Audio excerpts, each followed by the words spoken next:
Um ótimo finalzinho de tarde do dia 21 de julho de 2020 a todos os amados do Pai Celestial. Já fizemos a segunda leitura agora há pouco, só que nós invertemos e terminando de saudar com a paz do Senhor Jesus, né? Essa paz que excede a todo entendimento. Amados, a gente ia ler agora nessa terceira leitura Atos 20 e 21, porém os dois capítulos são bem extensos. Então mudamos agora, vamos ler o capítulo 16 de Josué, que só tem 10 versículos, e vamos ler Atos capítulo 20, e olha só, mais de 40 versículos e versículos longos. Não, o Atos 20 tem 38, é o 21 que passa de 40.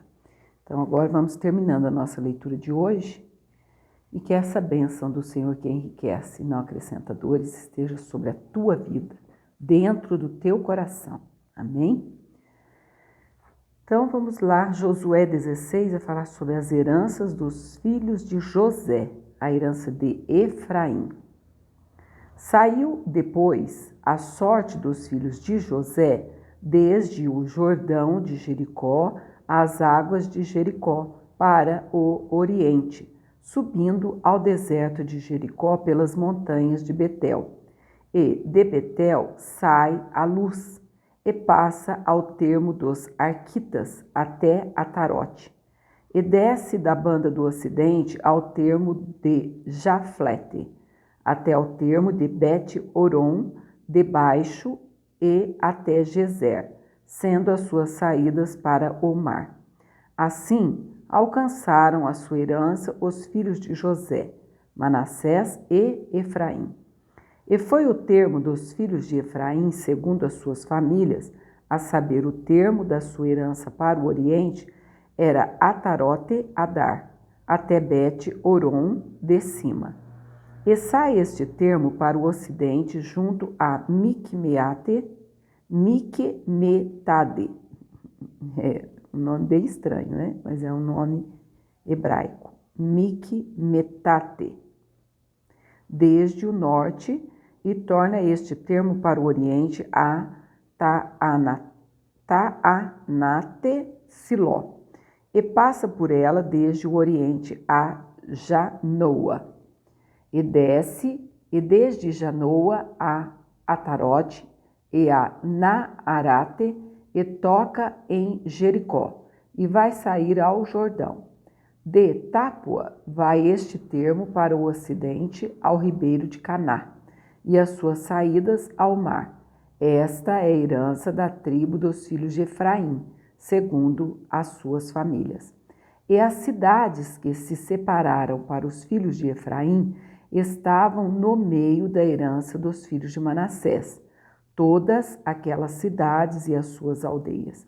E não expeliram os cananeus que habitavam em Gezer. E os cananeus habitaram no meio dos efraimitas até o dia de hoje, porém serviam-nos, sendo-lhes tributários. Então aqui termina o capítulo 16 de Josué. Então vamos agora para o capítulo 20 de Atos dos Apóstolos, que vai dizer: Paulo visita outra vez a Macedônia e a Grécia, e depois volta para a Ásia. Depois que cessou o alvoroço, Paulo chamou a si os discípulos e, abraçando-os, saiu para a Macedônia. E, havendo andado por aquelas terras e exortando-os com muitas palavras, veio à Grécia. Passando ali 3 meses, e sendo-lhe pelos judeus postas ciladas, como tivesse de navegar para a Síria, determinou voltar pela Macedônia.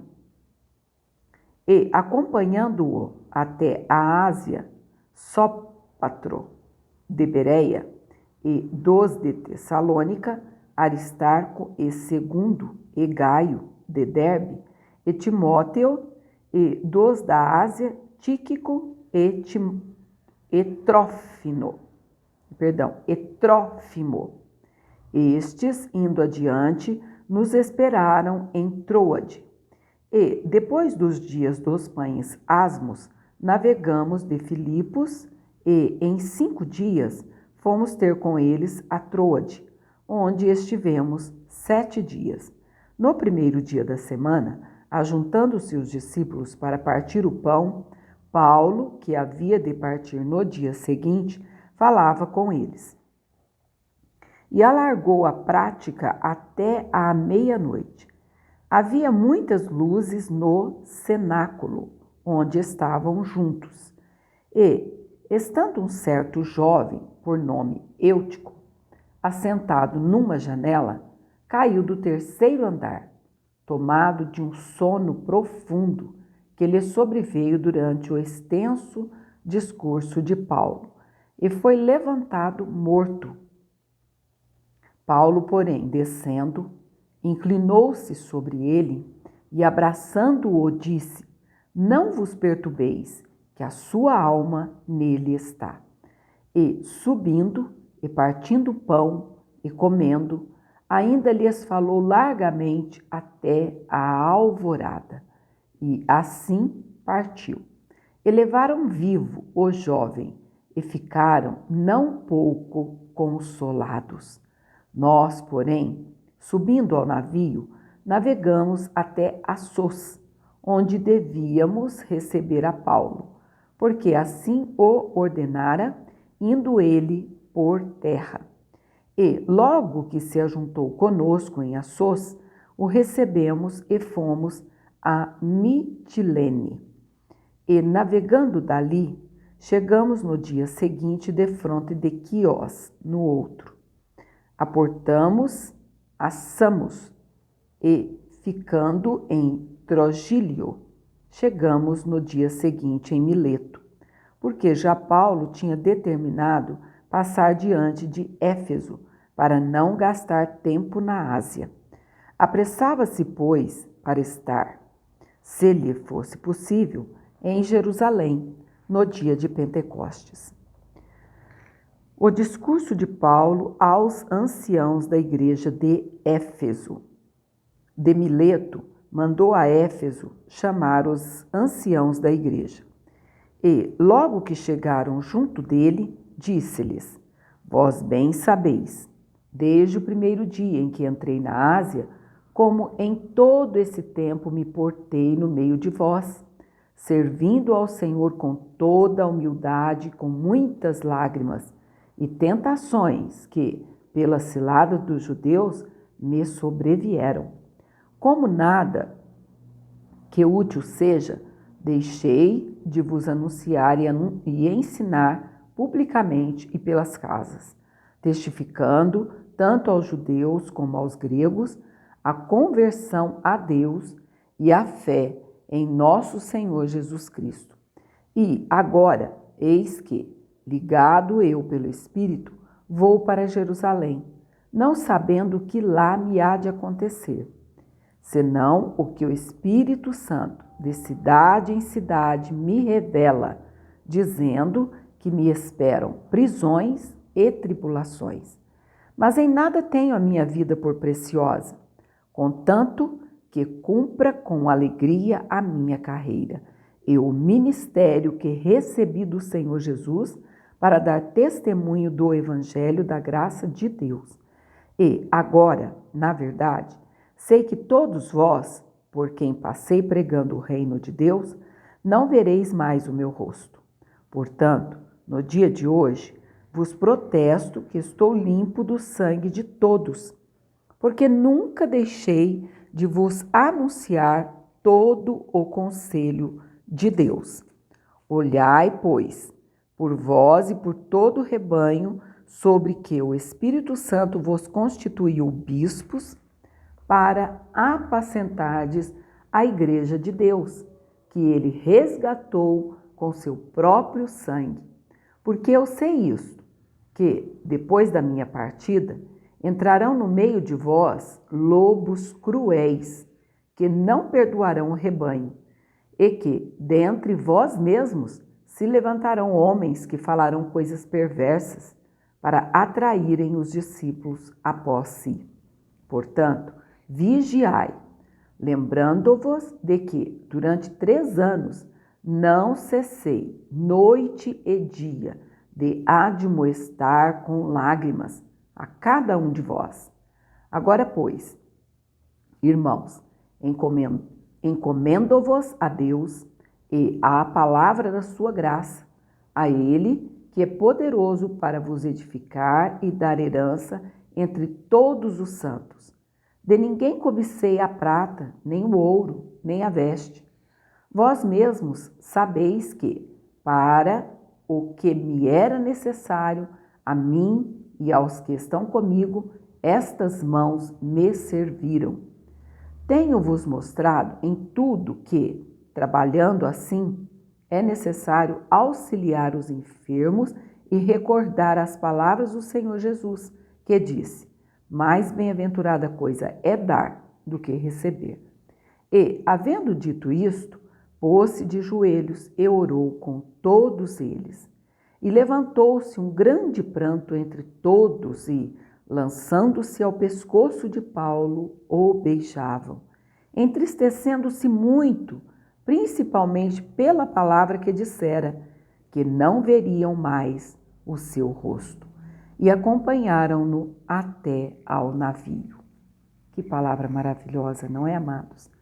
Se fosse nos dias atuais, ainda que aqueles discípulos ali, novos convertidos, não fossem mais vir a Paulo assim, tete a tete, frente a frente, mas pelo menos pela internet veria, não é?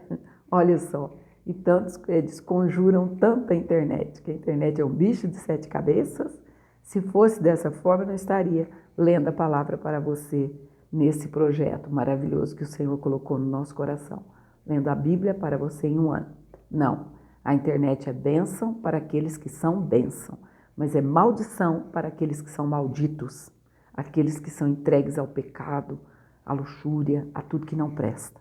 Enfim, amados, nós precisamos usar sim essa arma que o Senhor tem colocado na nossa mão contra o inimigo. Enquanto Ele está usando a mesma arma contra nós, nós usamos, mas ungida pelo Senhor. As armas da nossa milícia, diz a palavra, não são carnais, mas sim poderosas em Deus para a destruição das fortalezas. Quais fortalezas têm se levantado contra a tua vida? Use essa arma. Use a internet, sim, para o bem, porque quando você está usando a internet para evangelizar, o inimigo não fica nada satisfeito, porque ele usa para outros fins.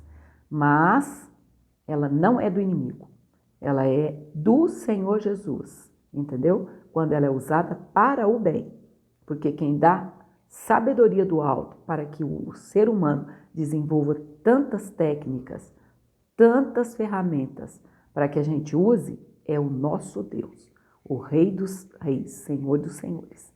Amém? Que Deus te abençoe. E na madrugada, o Senhor nos despertando, nós vamos estar lendo, então, o Salmo 137 e também orando, inspirado nesse Salmo. Nos ajude a orar na madrugada e sempre a gente está postando antes da 1 da manhã.